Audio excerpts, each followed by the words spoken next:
Hi everybody. This is probably our last section on learning something on matrices. I'm currently on page 75. We're going to take some notes on studying some additional application of matrices and determinants.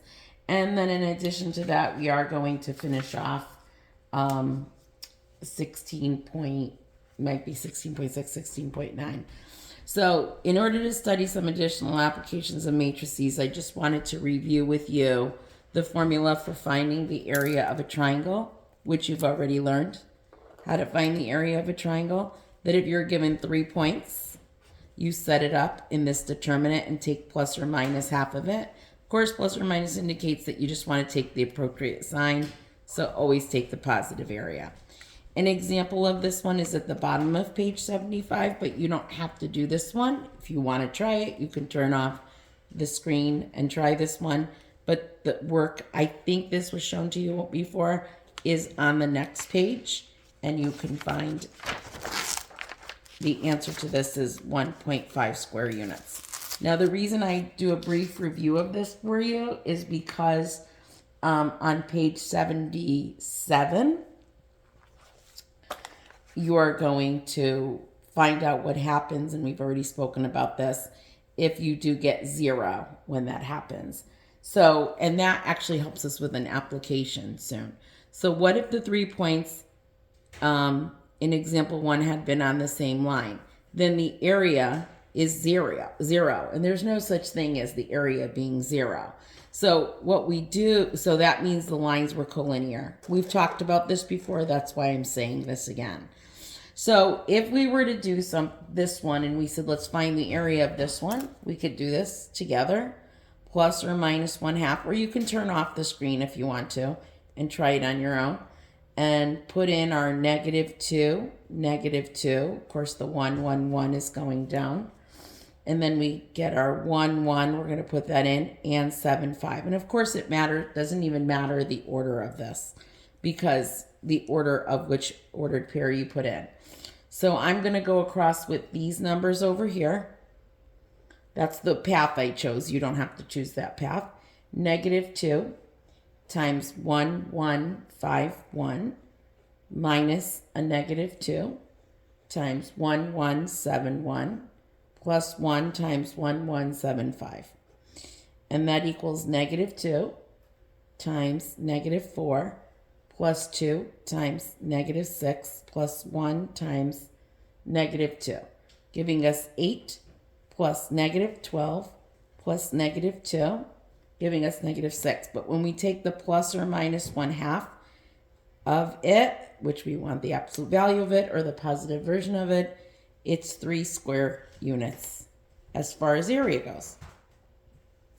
So if we were to check this over here and we did the, well, it's mostly a check for colinearity. So what we say is, let's try to find the area under the assumption of, do we want to find the area of this? So we would do our plus or minus 1/2 and set up our 2, 3, 1, -2, 9, 1, 0, 6, 1. Do the whole plus or minus half of 2 times 9 minus 6 plus 2 times 3 minus 6. And since I went this way, this one is pretty arbitrary what the determinant is on the inside, because we're going to multiply it by 0. So we get, it's plus or minus 1/2, plus or minus 1/2 times 2 times -3 plus 2 times -3, and this is a positive 3, sorry. So plus or minus 1/2 of 6 minus 6, which is plus or minus 1/2 of 0, which is 0. 0 can't be an area of a triangle. So therefore, this was not a triangle. It was instead 3 collinear points. 3 collinear points. So if it's 3 collinear points, you state it's 3 collinear points. If it's an area, give the area. Sometimes the question that could be asked is, are these 3 points collinear? So you just find the area of it, and if it's 0, then it's collinear. Which brings us to page 80. If you can go to page 80, it should be a blank page for you. So, or go to any blank page. So I am going to go over here for my page 80. So I'm saying here, what does that mean, and how would you make that lines equation? So that's what I'm going to do right now. So let's go to your page 80 or any blank page that you see right now. And I'm going to just remind you of the formula: plus or minus 1/2 of x1, y1, 1, x2, y2, 1, x3, y3, 1, and it should equal a number. If it gives you an area, that gives you the area of a triangle. So if you wanted the equation, then it would be all those, what would it equal to 0? So you can set it equal to 0. So if I said to do the following, this is an application now you can do. So if I said, can you find the line, so you should write this down, find a line that passes through 2, 4 and -1, 3. The traditional way is, the traditional will say algebraic way, is to find the slope and then find the y-intercept and then make equation. So we're good at that. We know how to do that. But instead, not for this unit, we're going to do it with matrix algebra, which is using determinants. So here's how this is done. You're going to set up this equation as if you're finding the area of it. So you'll write, I'm going to put the 2, 4 here, it doesn't matter, with the 1. And then the -1, 3 with the 1. And since we're missing an x and a y, we're going to just put the x and the y here with the 1. And just to tell you, it doesn't matter where you put the x, y. You can put it here, you can put it here. Now, since we want them all to be collinear, we set it equal to 0 because we want area equal to 0 because it indicates collinear. So what you do is you just set it up normally, x, and then you do your determinant 4, 1, 3, 1, minus the y, and then the determinant is 2, 1, -1, 1, plus 1 times 2, 4, -1, 3. And of course that should equal 0. So you see what we have going over here is an equation because I already set it equal to 0. I forced it equal to 0. So this gives us x times 4 minus 3, which is 1x, minus y times 2 minus a -1, which is minus 3y. And then over here we have 1 times 6 minus a -4, which is plus 10, and that equals 0. If we want it in standard form, which means no fractions, no decimals, and in this form, ax plus by equals c. We just are going to subtract the 10 from both sides and get 1x minus 3y equals -10. And that is the equation. So we found a line that passes through 2, 4, -1, 3. Not the traditional algebraic way, but we did it with matrix algebra. So while I still haven't assigned your homework yet, if you take a look at page 7, and I'm sorry, not page 7, page 82 of your orange packet, which I cannot because I don't have the packet. I do have the packet, but I have the answer to it. Number 7 and number 8, this is how you do, these right here, is how you do number 7 and number 8 in your orange packet on page 82. Okay, so that's kind of the first of my objectives. The second of my objectives is I want you to go to page 55. And I don't have the template, so I just have 55 over here. I made my own template. I'm going to page 55. And you do remember that on page 55, I was telling you to solve a system of linear equations through two ways, matrix algebra methods. So we did page 62, which is the inverse matrix, and we did that already over here. You did that. You learned that already, and you had homework on it. But now we're going to learn it through another method called Cramer's method. So remember, we had linear combo, substitution, and graphing. These were all algebraic methods. And this right here are matrix algebra methods. So, through matrices and determinants, we did the inverse matrix method. Today we're doing Cramer's rule.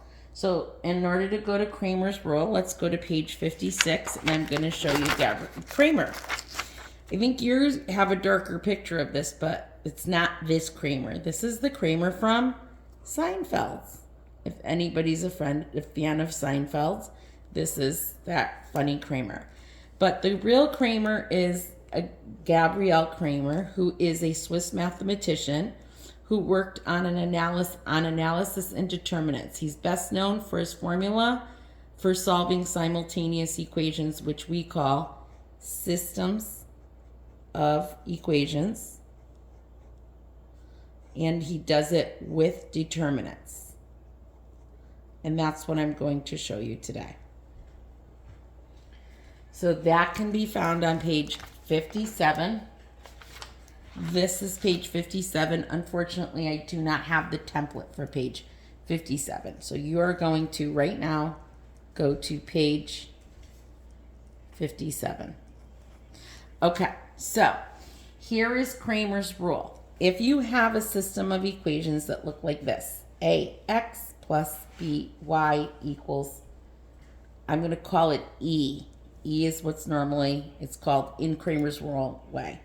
And then you have cx plus dy equals f. Here's how you solve it. X is found by doing a numerator over a denominator. Y is found by doing a numerator over denominator. The denominator is usually called d, and this numerator is called d sub x. This denominator is also d, but this one's called d sub y. D is very easy. It's called the coefficient matrix, where you just take the A, the B, the C, the D. A, B, C, D. Again, A, B, C, D. So when we find the D sub X matrix, here's how it's normally done. You take this D sub X matrix is found like this. Now you see my little EF replaceable right here? So I'm going to go to the coefficient matrix for D sub X, and I am going to replace this one, the X's, with an E and an F. So that now makes this one E, B, F, D. And that's your D sub X matrix. I'm going to replace this one now, this EF, with the Y's, the coefficients for the Y's, and this is going to be A, E, C, F. So soon we'll do that with numbers. I've already have them cut out for you to see. So here's the example over here. It's still on page 57. I just had to write it out because I didn't have my template today. So the example on how this is done is we're going to solve this system of equations. 2x minus y equals 6. 3x plus 5y equals 22.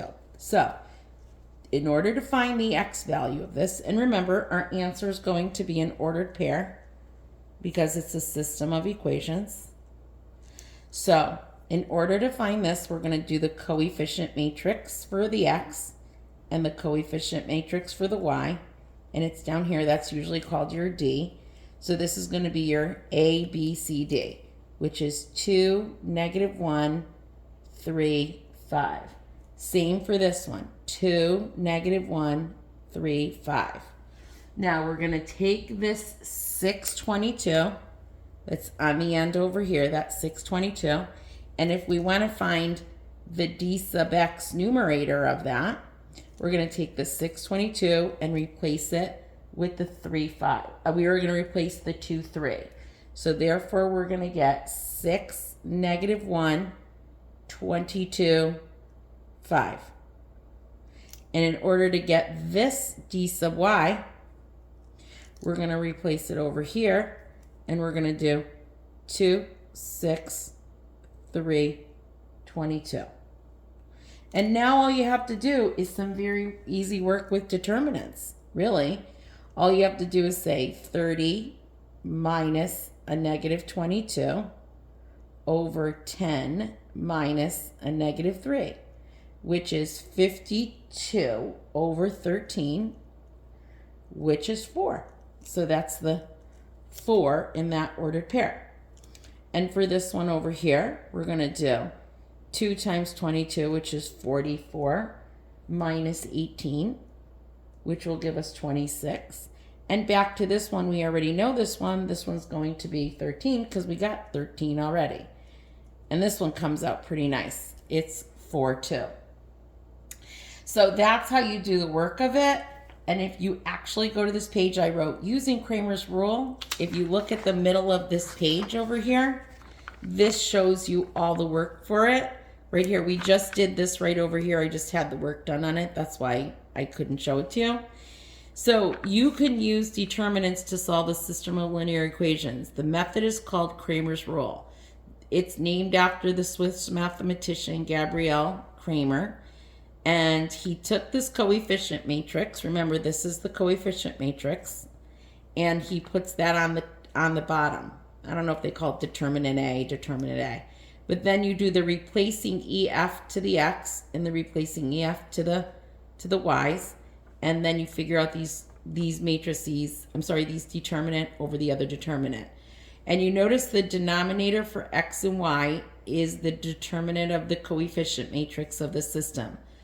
The numerators for X and Y are the determinants of the matrices formed by using the column of constants as replacements. That's that little replacement thing I did over here. He's called the replacement. So I take that replacement and then I put it over here and he replaces him and then he replaces the Y. So that's the replacement for the coefficients of X and Y respectively. So what you're going to do now is try this one at the bottom of the page on your own. So turn off the camera and go ahead and try this one. Then turn the camera back on and we'll see the work for this. Okay, hopefully your camera's on. And in order to find out the X, this one's going to go 8, 5, 2, negative 4. I'm going to do it down here. And you're going to, I think this one became negative 32. Maybe I wrote this wrong. 8, 5, 2, negative 4. So is it negative 32? Yep, negative 32 minus 10, which is negative 42. And now you see this 5, 4. I don't think I did the 5, 4 replacement. Maybe I can just do it here. Oh, here it is. Nope, that's my EF. I'll just do it on this one. So I'll do this as a 2, negative 10. And now I'm going to replace that. So I can call this 2, negative 10, 5, negative 4. And then that one gives me negative 8 minus a negative 50, which is 42, which is negative 1. So that's going to be my negative 1. So when I get my answer, my ordered pair is going to be negative 1 comma something. Now in order to do my Y, I already know I have negative 42 here, so why do that again? Take the negative 210, and you could do it again if you want to check your work. So this would be 8, 2, 2, negative 10. So that gives us our Y as, that negative 42 is here, negative 80 minus 4. So it's negative 84 over negative 42, which is 2. So that means my ordered pair is negative 1, 2. So what happens on page 58 when you have a 3 by 3? So let's go to page 58 right now. So again, I don't have the template, so I had to make up my own template. A little bit of work on my end because I didn't bring home a blank page. So when I'm looking at page 58 and I want to solve this one using Cramer's rule, I'm still going to have the same coefficient matrix down here, which I call D, D, and D.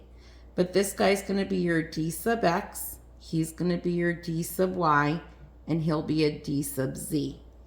So if I'm just going to do the denominator, I might as well do it out right here so I don't have to write it 3 times. It's 1, 3, 4, negative 3, 2, negative 1, negative 2, 6, and 3. And I don't think we need to go through a lot of work of that. I think you could just trust me and know that that one's a negative 11. So we'll put a negative 11 here, a negative 11 here, and a negative 11 here.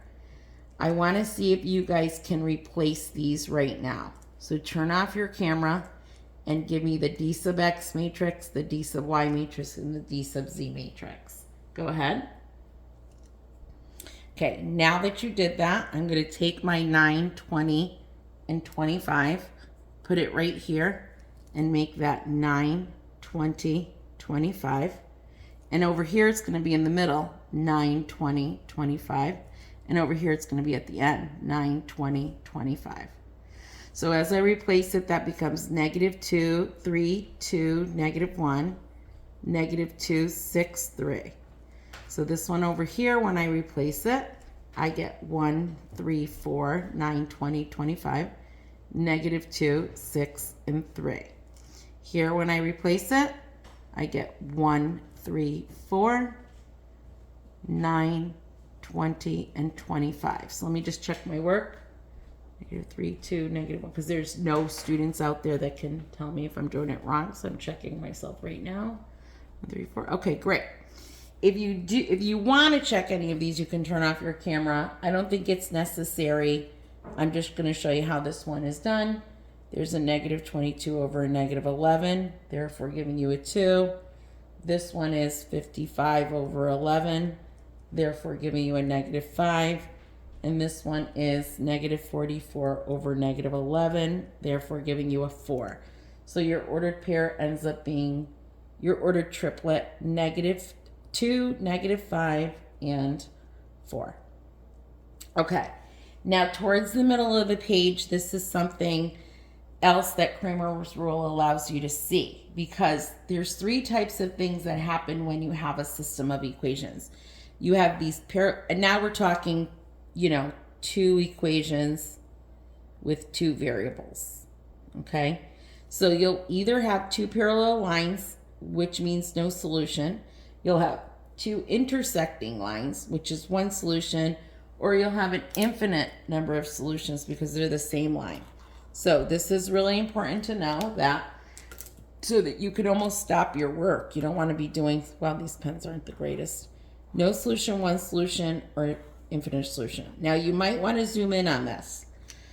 So all of these that you've been getting have had a nice little number in the denominator that's not 0, like negative 11. I'm sorry about this. That's also negative 11. Over here on this page, we've had a 13. We've had a 13. We've had a negative 42. So our denominators have been some nice numbers that aren't 0. What happens when your denominator is 0? So when your denominator is 0, one of the things that happens is it could be no solution. Now, you know what 1 solution looks like. It could be any number over a number that's not 0. If you can see this, this says any number over a not 0. Even a 0 could be here, because if we're 0 over 5, the answer would be 0. And 0 is a perfectly good answer to have. If you have a 0 in the denominator, you either have any number not 0 over 0, or a 0 over 0. So if you have a 0 over 0, it's an infinite number of solutions. If you have a 1 or a negative 1 or a 3 or a negative 3 over 0, that means you have no solutions. Now, I don't want you to solve this one. I would just like to see if you could determine the number of solutions based on not 0 over 0, any number over not 0, or 0 over 0. Go ahead and shut off your camera and try that. Okay, now that your camera's back on, let's check that out and see how that looked. I'm going to get another pen here. So first let's start with the coefficient matrix at the bottom. The coefficient matrix at the bottom would be 2, 1, 1, negative 3. Therefore giving us a negative 6 minus a 1, which gives us a negative 7. So truly, because it doesn't matter what's on top, who cares, who cares, who cares, we've got a number not equal to 0. That means there's one solution. And maybe I would ask you to solve it, but right now I know there's only one solution because it could be 0 over negative 7, 1 over negative 7, and whatever. Okay, now I'm going to look at the coefficient matrix here. And the coefficient matrix is 1, negative 2, 4, which gives me 4 minus 4, which is 0. Okay, so now that I got the 0, the issue is it's not one solution. It's either no solution or it's going to be infinite number of solutions, which means we better try our d sub x or our d sub y. So I'm going to do our d sub x here, and I'm going to call it 3, 1, negative 2, 4. So that gives us 12 minus a negative 2, which is a 14. I just want to make sure I got that. Is it 3, 2 or 3, negative 2? 3, negative 2. Okay, so there's a 14. So since that's a 14, it's a number that's not equal to 0 over 0. So therefore, this one means that there is no solution on this one. No solution. All right, so now that's the end of the video. I'm not sure what the homework is. I'm calling it to be determined. So when I look on Google Classroom, when you look on Google Classroom, you will upload the notes that it says to upload. And in addition to this, now that the video's over, you'll upload the notes of the video of the pages that I tell you to, and then you'll do some additional work that is in the textbook and in the orange packet.